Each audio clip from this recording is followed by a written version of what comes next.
Hello, guys. I'm Lisa. And I'm Natasha. And we were wondering, are you free for coffee? Welcome, welcome.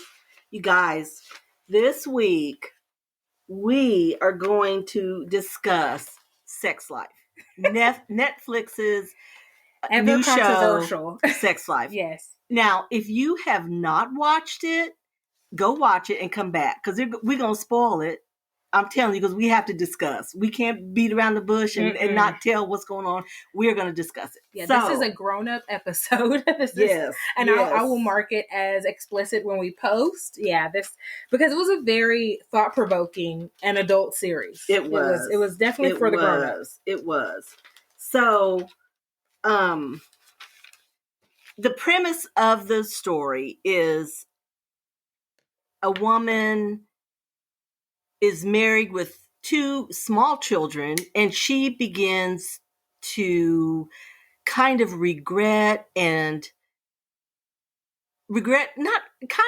marriage in a way. I wouldn't say, was regret the right word. She's fantasizing about an ex-boyfriend because her relationship with her husband has gotten a little predictable. Yeah, very complacent. And, she's in the throes of having littles, and he's trying to advance his career, and that's just kind of what happens sometimes. So you're going back and forth between the ex-boyfriend and the husband, and the ex-boyfriend was very Natasha and I were trying to we're saying rocky road terms of his sexuality. Now, what we mean by that, his approach to relationships. So what we mean by that is, there's some people that are just a little more frisky, a little more adventurous when it comes to sex. They're willing to try new things, have sex in unusual places. And then there's vanilla people, that just want to do Saturday night, Mildred and Morty, do you wanna? So, and that's fine. Either one is fine. And then some people are kind of in the middle, and they're down for rocky road sometimes. Right. And then sometimes they want plain vanilla. So it was kind of that. The husband, whose name was Cooper. So when we talk about Cooper, that's the husband. The ex-boyfriend was Brad. So Cooper was vanilla. He was pretty vanilla, while Brad was very rocky road. Now, this is what I was thinking about it. I am an event planner by profession. Yes. And I was saying, what does Brad, the ex-boyfriend, and an event planner have in common? Now, if you are having a fiesta party, you are going to do chips and salsa, maybe some guac, hang a couple streamers, and you're good. If I throw a fiesta party, and on the Instagram, I'm gonna put pictures of my fiesta themed party. It was a rehearsal dinner. It was a rehearsal dinner. So from the minute you pull up, I am vomiting fiesta on you. Okay, there's food trucks on the street. I have drug furniture onto the lawn. I have painted tables. There's serape blankets, there's pillows, there's sombrero hats, there's piñatas. I mean, you're dedicated. I'm selling it. Yeah. I am selling it from the time you come to the door, to not even the door, the curb. Block. Yeah. I'm selling it. That's Brad. That is Brad. That's the ex-boyfriend. In terms of what she was missing. So if you haven't seen this, or, you have littles like me where you have to kind of sneak in these types of shows. And this isn't a spoiler. This is really an overview. You'd get this, watching the trailers on Netflix. She has 2 small children. She has a baby that's under 1, and she has a toddler who's 2 or 3, and he's having trouble adjusting at school. She has left her career to raise kids. She lives out in the countryside. So she's in the throes of everything mom life. But her best friend is still single. And living the life. And she's a professor, which they both went to get their doctorate. And so the friend is kind of still living the advanced version or the older version of the life that they once had. So she's kind of in this by herself. Her friend is very supportive. She can call her at any time, but she's in this kind of by herself. And so she's just finding these moments where she's not even over romanticizing. I'm not even going to say that. She's just remembering. She's just fantasizing about what was. And Cooper, in fairness, the husband is selling nothing. He's not selling anything. Brad, now mind you, before they get to the adventurous rocky road actual sex, Brad is selling it. From the look across the room, the caress, the wink, he is selling it. And when he gets to the thing, he's all in. Yes. He is all in. Yeah. It's not you don't a have second to question thought. Or wonder. It's not a charity. He is all in. So there's a really big differential there that you kind of sympathize with her. I did, especially because I have children very close to the age of her children, and that part of her, I feel like she was very clear about she was clear enough about some of her sexual needs, some of who she was, not all of, we don't want to give away too much because we want you to watch it and chime in, comment on our Instagram, whether you agree with us, disagree with us. But her husband just took the typical route of like, this is my career, we have kids, and she just took the absolute back burner. Well, and another thing, the ex-boyfriend has some issues, as we all do. His father, he grew up in a one-parent home for a while. So the father left. I don't even remember or did even address why, but he left and had a kind of an abusive stepfather. Yeah. So he had some issues there. So her having a background in psychology, once she got to know him, she was, you need to get that worked out or whatever. So, and my thing is, Brad on the other side of therapy would have been who she probably wanted. But before therapy, he had some real issues. Their paths just crossed at the wrong time. So the question is, are there some people that are irredeemable? Like some people are so broken. Do you feel that, there's just no hope for that?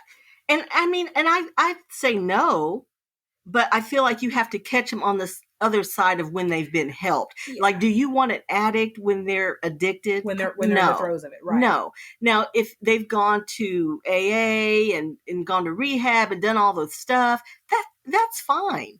It's in that addictive state, whatever their issue is. You don't want anybody like that. No. And you don't want anybody to have you like that. Right. So that's my thing with Brad. It's not that he was broken, but on the other side of help, he could be a good guy. And they kind of start to show that because he does start to work through some things, has some closure with his father. So he begins the transformation. He's pretty They're not together then. No. But he did it by himself, which is huge. Yeah. And he's honest. He's honest about his flaws. He's honest about what he's worked on. He's honest about how much he missed her and how he wanted to call. And that too shows restraint and some maturity that he didn't call her. How they end up crossing paths again, you'll have to watch to see it. It's really there's a mess. There's a messy mess. And there's the reality that I think it kind of hurt, but Cooper was a rebound. Cooper was a rebound. Now, Brad and what was her name? Billy. They had a very traumatic breakup. Yes. Very traumatic breakup, very hurtful. Yes. So she meets the now husband, Cooper, exactly a month from the breakup. Yes. When she should have been somewhere sitting down. And the best friend is literally dragging her out. And her comment was, look, I brushed my teeth today. Yeah. I got dressed. So she is in that place. She is in the thick of depression, breakup depression. Yes, that's where she is. And then here's this handsome guy that is together, that is kind of chasing her. You know, he asks for directions and she calls him out on his crap. She's like, hey, there's campus security right there. But the friend is so happy, Sasha, the friend is like, okay, she's talking to someone. No, how about you, you take him to where kind of get back on the yeah, cell. And so she listens to his spiel. He's doing a spill at this university that they're all at. And so from there, that's it. They're together. I think with Cooper, number one, was a soft place to land. And, we have all needed that at some point in our lives. When you're going through something, sometimes you just need a soft place to land. And that was Cooper. Yeah. Now, I don't know if, had she not gone through that, would he have even been a viable option? I don't know. Would she have even been attracted to him? I don't think so. I don't know if, it would have progressed any. He was safety. It just would. He was sweet, stability. And it's like comfort food. Yeah. You don't now. If you eat mac and cheese every day, you're going to be, as big as a house. Yeah. But mac and cheese, when you're feeling low, oh, it feels so good. Mac it's like and a cheese hug. is great. It's like a hug. So that's kind of Cooper. And that's who Cooper was. Is mac and cheese. Yeah. And the best friend. So Sasha was still a very adult party girl. And by choice, she was a party girl. She's very open about not being a fan of monogamy and not feeling that she was wired that way. And she really owns that. But she really admired Cooper. She really admired him. She really admired and knew he was a good guy. Yeah, what they had. He's the guy that would give you, which is what she said, and what I think Billy fell in love with. He was the guy that would give you the white picket fence. Yeah, and the 2.2 kids and the puppy. I mean that's who he was. I think vanilla. Yeah, he was vanilla. Now he's just as vanilla. Wonder White bread. Yeah, he's vanilla, but. He did offer her all those other things. Yes. But now I think I sound like I'm very affectionate towards Cooper. And I loved Coop. I loved him. I did too. But he did fall off. For her, maybe. But he did fall off. I didn't love him for her. But I did love him. But he fell into the same trap. They had kids. He was focused on work. Like he wasn't focused on his wife. And that spurred some of this. I'm not giving him full blame. I'm not going to give her full blame. I just think the type of love that she was looking for is more like a roller coaster. She wanted the up, the down, the butterflies. Yes.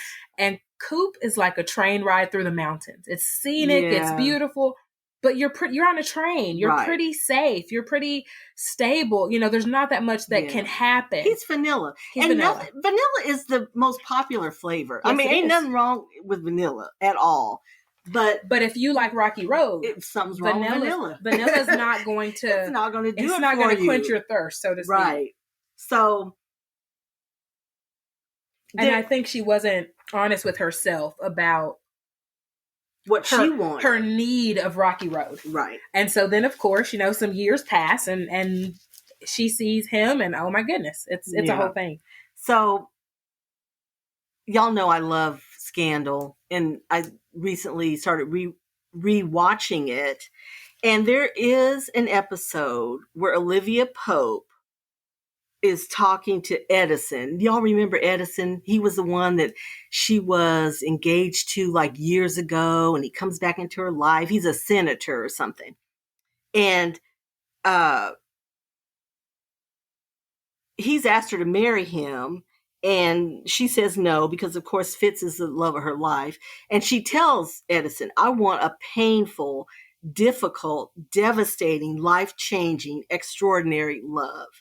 To which he replies that love shouldn't hurt. And the question is, have literature and popular culture sold us this false notion that for love to be epic, it has to be difficult? And some of you Tina Turners out there who never do anything easy, you want it hard. My question is why? I understand. I am all for a life-changing, life-affirming, extraordinary, epic love. I want that for everybody. But I don't believe it has to be hurtful. I agree.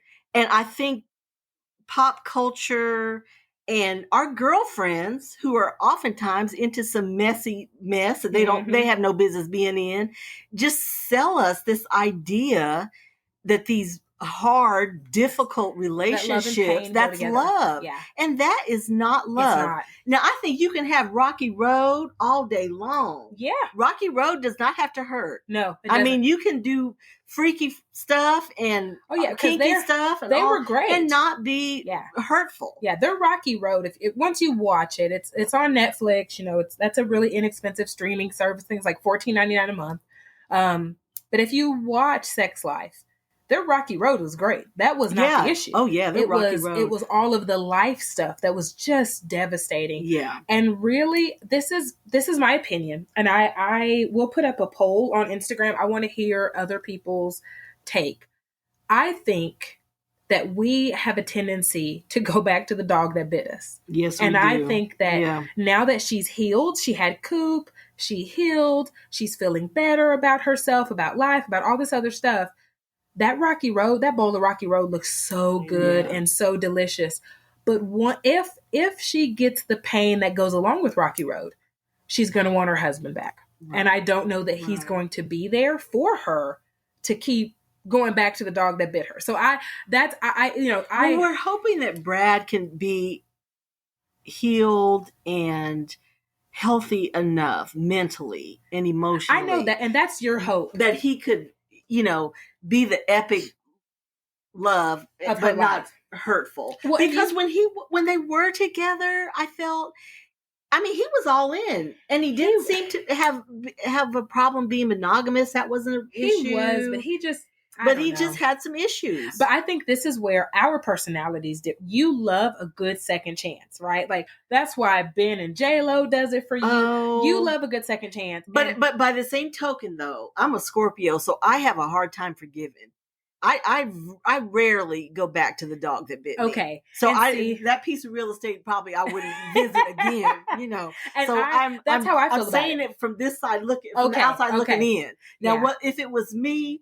I'm kind of like, I forgot what happened or what you did. See, and that's Sasha. That's the best friend. She's like, lest we not forget. Right. And see, what happened? I'm Sasha. I'm Sasha. Yeah. I'm team. Well, ain't no sex that good. Yeah, that's me. I hold grudges for people, y'all. Okay. I don't like Tom Brady, and I'm going to tell you why. What? He has a child with, what's her name? Bridget Moynihan, I believe. She's on Blue Bloods now. Years ago, when she found out she was pregnant, they were already broken up. And there was kind of a thing came up that he was questioning the paternity. And now I don't know these people, mind you. I don't know Bridget. I don't know Tom. But that so offended me. I'm like, what? You're asking, is the baby yours? And of course it was. Right. And they have moved on. They are so supportive of each other. They are successfully co-parenting. But baby, I ain't forgot it. Okay? I'm holding a grudge for Bridget. That's okay? Hilarious. Bridget has moved on. I'm holding a grudge. So that's me. Okay. So I'm talking but see, if I was Billy, because it's a series, you want to see that. I'm on the outside looking in. Okay. So would I do that? Probably not. Right. I just don't do that. I told y'all I am very risk averse. So that probably would not be an option for me, because I would have a hard time. It was very hurtful, the breakup. It wasn't it was devastating. Right. It wasn't just we've outgrown each other by. No. It was a very hurtful, traumatic breakup. Very, very. So that wouldn't. But just in his defense, and of course, in a show, you're seeing all sides. In real life, you see your side. Yeah. You don't know what's going on with other people. We have that. And you know what? That's what it is. That's what's wrong with me. I'm going to be totally honest. For me, I'm watching it, and by the end, I'm like, this is nothing that therapy couldn't have fixed. Like, go to therapy with your husband, get it together. But because of my professional background, now, by my profession for years, my husband and I own a bakery. everything I have a couple Etsy stores. So everything I do is creative. But before that life, I did social work for all things related to sex, whether it was being human trafficked, prostitution, HIV, various STDs, STIs. So in my head, I'm like, she is way overcomplicating the sex thing. They could just go to therapy and work this out. But that's me speaking to it from my point, right? But for her, that bowl of Rocky Road, it mattered. It really mattered. I don't know. That's why you need a little questionnaire. You do. That's my thought. Y'all, you remember in 50 Shades when, he's drawing up the contract, yes, and they're there and they're going line by line. Will you, won't you, maybe? Everybody needs that. Yes. And especially if you like a little Rocky Road or mint chocolate chip or something besides vanilla. And we've been doing it forever. I don't know if you remember when your girls, if they ever got like 17 magazine, and it would have those little quizzes like, what kind of girlfriend are you? Or what kind of boyfriend would you like? But we don't really do it for sex. But we should. We should. We may actually come up with a question. Right. And especially if you like a little Rocky Road, which is totally fine. But I'm telling you, if you like Rocky Road and you get with someone who doesn't, your life is going to be miserable. Yes, You're going to miss Rocky Road. Yes, it is. You are. So, and that's, that's the problem. We're not honest that are with still ourselves. Dating out there. I would encourage you, very near the beginning. Yes. Okay. You need to by date sit number 3. down and just, line by line. Will you, won't you, maybe, with a whole bunch of stuff. Yes. And just see. And, there's some people that are vanilla, but they like Rocky Road every once in a while. And that might work for y'all. Yes. Or there might be, just all variations. They absolutely. But you need to know. Yes. You just need to know because this kind of points to that. You kind of almost think, are they just incompatible sexually? Yeah. Now, and you're right. Therapy might fix it, but then if they're not, it would help. But you're right. If they're not compatible, it's not going to work. No, it's not. It's just not. So it's such a thought-provoking show. It was. I think if you date at all, because they're approaching it from multiple, you have Sasha's point of view, which is like the anti-monogamy. She's very free, very open about herself. But then there comes a point where she's in a relationship and they kind of surprise us in this, where she's like, oh, this is my date, so-and-so. And we're like, wait, what do you mean? And, I don't want to give away too much, but it shows that there's growth. And so I would implore you, if you are in a relationship and you've been in it a long time, check in on your partner and see if everything you do still scratches that itch, and be ready to hear their answer. Be ready to have that discussion, because people change over time. I think people can start out very vanilla and they can stumble into something, and next thing you know, they're Rocky Road. And people can be Rocky Road and they can kind of say, I've done it all. And then they're vanilla. I mean, I just felt like it could have communication. It's not a static thing. No. It changes, ebbs and flows. And there are seasons in your life, I think, because they were in the throes of young babies and, work, him trying to get his career really growing and stuff. Yeah. So there are times in seasons in your life where it's probably hard for it to be epic like that all the time. Yes. To be honest. But that doesn't mean that it shouldn't be sometimes. Now, it might not be every time. There might be just some quickies and just some maintenance going on that's just not real memorable, but it's, it does the trick. But then you need some epic times. Oh, yeah, but they had a gross incompatibility. And that was the problem. They did. And Brad was epic all the time. And just like I said, he was selling it. And I so got that, you guys, because I can't, for parties. You cannot turn it down. I can't. No, you can't. Look, I just can't. Now, if you want just the few streamers and the chips and stuff, I'll give you the name of somebody that can do that for you. But I can't. I can't do that. So I get that. I really get that. And just wanting it to be epic, and from the moment you encounter it, it's epic. It's epic, yeah. I really got that, the difference And that is exactly how they were. Like, it was just electric and just, there was just sparks. He was selling it. Yeah, he was. He really was. Well, somehow our entire episode revolved around sex life, which, just to give you guys, it should have been. Which, about you guys, we have to tell you, Sexiest Guy Alive. We're going to do, but just FYI, pay attention to episode 3, the Lord. shower scene. Okay, it might be the 8th wonder of the world. I'm not sure. But if it's not, it's up there, right? Yeah. But we are cheering for Adam. And you guys, the funniest thing, I watched it twice because the second time we knew we were doing this, and I thought I need to watch it again, take notes, and really pay attention. Well, the first time I watch TV, but I'm doing stuff, so somehow I missed it. So the second time I'm thinking, what the heck was I doing? What and I missed doing? This. So pay attention to episode 3. That's all we're going to tell you. It's kind of jaw dropping. Kind of is. So just, you've been warned. You may become Team Brad after that. You may be, you've been warned. Yeah. Well, they have been given a green light for a second series. Oh, so it's not really a season. It's a 8 episode series. And so, okay, there's our raggedy clock. Of course it came on. Where would you be if you didn't hear that, you guys? Your week wouldn't be complete. You're right. It comes on every time. So, but yeah, so there will be a second part. So if you're like me and you get to the last episode and you're like, there's what? A cliffhanger. It ends with a cliffhanger. I was like, what? Yeah. Just know they've been given the green light. So yeah, it's to be continued. We'll see what happens. Yes. So this week on our Sexiest Man Alive this week, you know who you're going to pick? I don't. Oh, you don't? Okay. I'll go first. I'm kind of feeling Common.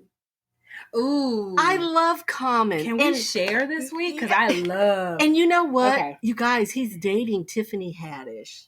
So is that real? Yes. And I love them together. She's had kind of a hard life. She has. She really has. She's been homeless. She was in the foster care system. She has had a difficult road to hoe, really. Yeah.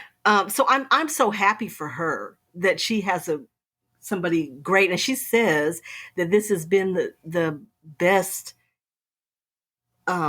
boyfriend that she's ever had, which really? I can totally believe that. I can too. He has had some dating mishaps, but I feel like he always grows from them. Yes. And so I bet you, never from like on his side. It seems like he's the one that gets dumped or left or something. Doesn't it seem like? It does, but I don't know. When he was with Serena, I felt like that was on him.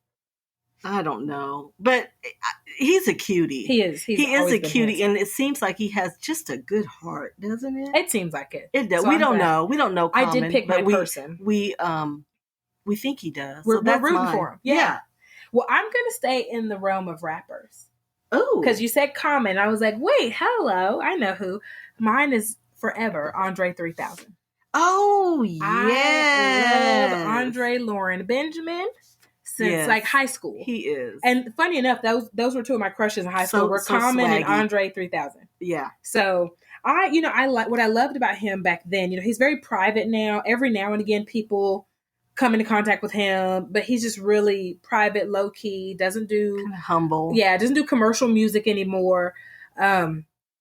He was one of the first Black rappers that was just so different in how he dressed. There's a whole music video where he's in a kilt, and sometimes he would straighten his hair, sometimes it was an afro, sometimes it was braids. Like, I loved how different he was. He really was. And so that's what made me just like fall in love with him at a young age, and it just hasn't changed. He's still very dreamy, swaggy. Yes, that smile, that gap. So yeah, yes, that's going to be my sexiest man alive. Yeah, we'll share them both this week. Yes, I am okay with that. So that's my shout out to Common and Andre 3000. Yeah. So you guys, watch Sex Life if you haven't already. And if you have, check us out on Instagram. Let us know what you thought about it. Like, were you as... Did it just stir a conversation for you? I was just so wanting to talk about it. Like, oh my gosh. Somebody needs to watch this so I can talk to him. So now I want to know other people's opinion. Who do you blame? Like, when you look at this big mess, who are you rooting for? Who are you like, this person can go to hell? And is anybody, like, I think I love everybody. I just want them to be happy. You just want everybody to find the right one for them. Because you just see a lot of, like you said, missteps and misplacements. And for me, look, don't drag these kids through nothing crazy. Right. Get your stuff together. Right. Y'all are all adults. And they're all adults with the financial means to get it together. So they get it together.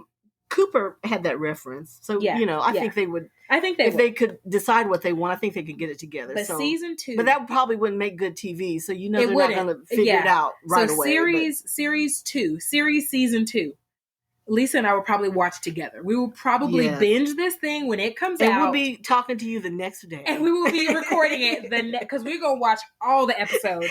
My husband will watch my kids, and I need to know what's going to happen. Because it was a cliffhanger. It was a cliffhanger. It was. So watch it, you guys, and let us know. Well, until next time, it was so great to have you. Thanks for hanging out with us. Yes.